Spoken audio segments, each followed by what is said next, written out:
We are the heartbeat of Seattle. Good morning, Seattle, and all points beyond. I wanted to read you a few things that I have gotten in my news feeds that are in my Google news feeds. So I'm going to read you a few things. One of them was a coronavirus bill relief, a relief bill, where they had fixed a few things that were the technical fixes. Now, when I read this to you, I'm going to explain why I believe he did the right thing. Normally, I think bills that are important like this should just be passed, but the technical parts in it, and Congress tends to like to play games with their wording.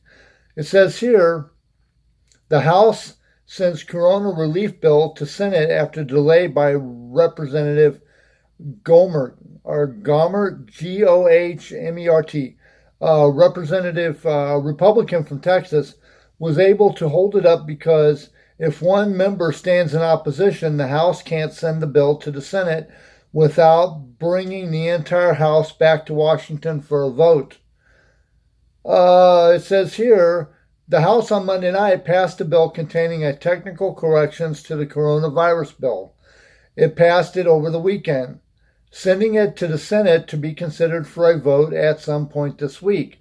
Around 8:10 p.m. Eastern Time, the House passed the corrections unanimously during a unanimous consent during a pro forma session since the lower chamber is on this weekend. It's on recess this weekend. Earlier in the day, Representative Louis Gohmert, a Republican from Texas, held up the process because he insisted on reading them. He wanted to read what the bill said, the technical parts of it, and he did the right thing, in my opinion. I believe that everybody should have read that first before they just leisurely passed it. He spoke on the floor Monday after a Democratic leadership aide confirmed Monday. He had spoke on Monday night, said that the technical corrections make the bill better, and he withdrew his objections to pass the measure by unanimous consent, which means that after he read it, he figured out that the stuff that they had put in there makes the bill better. And Republicans are very difficult to get anything done. The Republicans have a very difficult time figuring out exactly what it is they want to do. So he fixed it. He says, we still do not have a final draft of the negotiated changes being called technical corrections, and some of us believe that the newly worded laws should be finished before we pass them. Well, he understands. He went ahead and agreed to allow it to be passed. So he did that, which I thought was very good. Then you have Amazon hiring 100,000 more workers, and Amazon is giving raises to current staff to deal with coronavirus demand.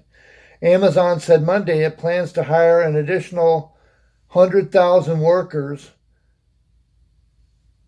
at its warehouse and delivery workers amid a surge in online orders due to the coronavirus outbreak. The company is also raising pay to warehouse and delivery workers by $2 per hour. $2 isn't really that much, but it's something in the U.S. through the end of April. On Saturday, Amazon said some brands in the household staples category were out of stock and warned that some of its delivery promises are longer than usual. That's 100,000 new workers that's going to be hired. Kitsap Businesses face uncertainty in the wake of Inslee's shutdown order. Some Kitsap business owners are worried that Governor Jay Inslee's mandate will hurt sales. Well, duh. Yeah, it's going to hurt sales. You guys have an outbreak. You don't know what it is exactly. You don't know how to treat it exactly. So yeah, of course, you're going to have some business problems. That's a given. you just need to hunker down and you need to be patient and you need to realize that we will overcome. It says here in Bremerton, Sunday night, trivia at Crane's Castle Brewing was a more emotional scene than usual for owner Megan Cranenberg. Watching the gathering, regulars said she was struck by the feeling that it might be the last time the brewery would be full for the foreseeable future. Yeah, you're worried about your business. I get that. But you need to worry more about the people that come to your business, not just your profit margins. Jeez, that gets me. And then also, they're talking about the Federal Reserve is cutting its target interest rates to nearly 0%. And that means, what does that mean for mortgages? This is the second emergency rate cut in 2 weeks and brings the federal funds rate to between 0 and 0.25. It's designed to stimulate the economy by making it cheaper for people to borrow money for a mortgage, among other things. You're going through a freaking virus. Why would you be going to ask for a mortgage? And it says here, Seattle will provide $800 each in supermarket vouchers to thousands of families during the coronavirus. Seattle will provide $800 each in vouchers to more than 6,000 families to help them buy food, cleaning supplies, and other household goods at Safeway supermarkets during the coronavirus pandemic, Mayor Jenny Durkan said on Monday. Pending City Council approval this week, the funding will come from the Seattle's sugary beverage tax revenues, the mayor's office said.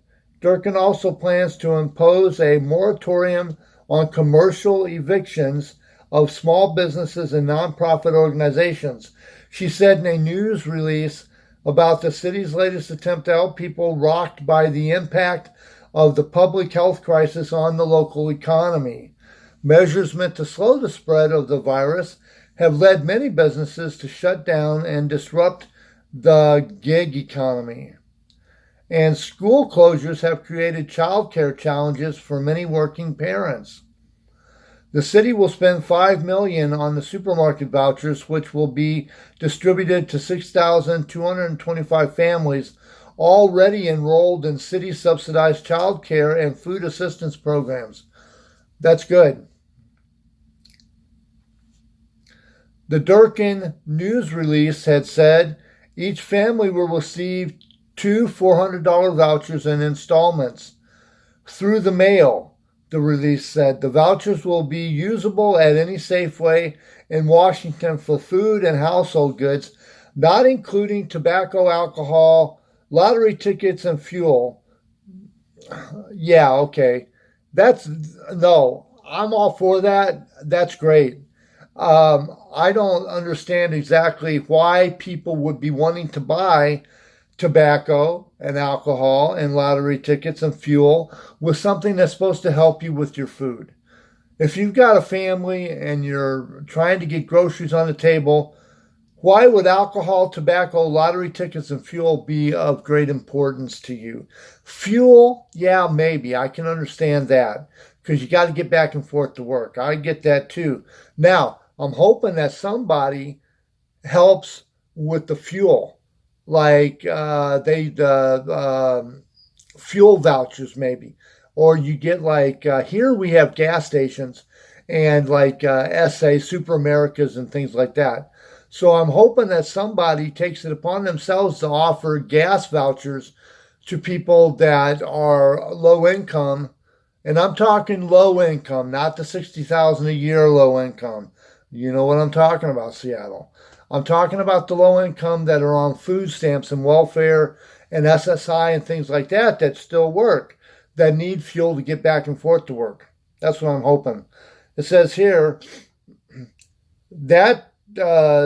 families will be required to sign up for free Safeway membership, and the release said that's because members' numbers will trigger the vouchers and the company system, a spokesperson said for the mayor. City Council members Lorena Gonzalez, Teresa Masquade, and Tammy Morales. Huh.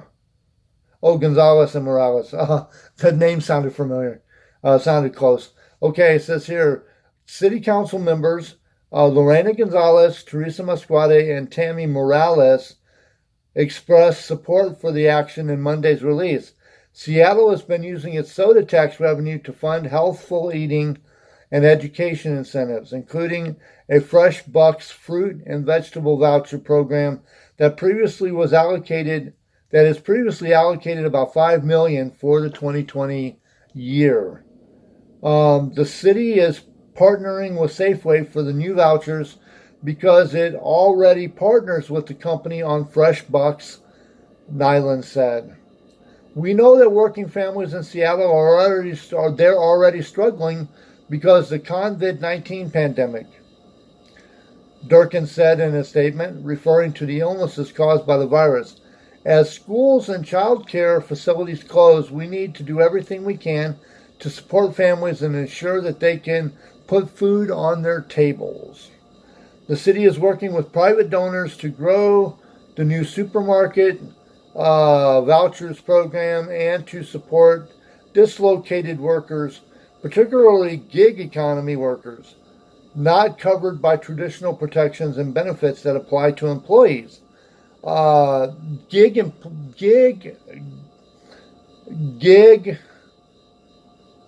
economy is like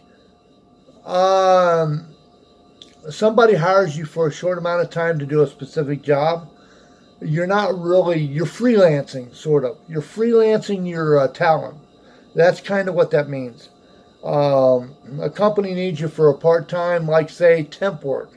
A company needs you through a temp service, and you're not a regular worker, but you're a gig employer. I guess that's what they mean when they say gig employment. They mean our gig economy. They mean temp service workers. Since the coronavirus outbreak, Seattle has also suspended water and electrical service shutoffs, deferred taxes for small businesses, and allocated $1.5 million for grants of up to $10,000 to small businesses. Durkan intends to allocate $1 million more because the city has been flooded with applications, Deputy Mayor Mike Fong said on Monday. Seattle has created an online resource page for residents and small business owners. You have to forgive me, Seattle. It's early, and I'm not used to doing a video this early. In the description, I will leave a link to the online resource page down there in the bottom if you care to find out what that is. Anyway, if you like my videos, please give me a big old thumbs up. If you have an idea for a video, put it in the comments below. If you want to comment on this video and you have anything constructive to say, whether it seems negative or not, it could be constructive. It depends on a viewer and how they see it. If you have anything to add, please put it in the comments below down at the bottom. I would appreciate that. Also, hit the subscribe button as well. I can't do this without you. Like I said in previous videos, I plan on running for mayor in 2025. I'm not the greatest speaker in the world, so you have to forgive me on that. That's why I'm starting to add photos in my videos to help bring out what I mean and easier to understand. Anyway, I'm going to let you go on that note. This has been a pleasure talking to you. Hopefully I can bring a little something in your direction that helps you understand what's going on. Have a good day, Seattle, America, and all points beyond.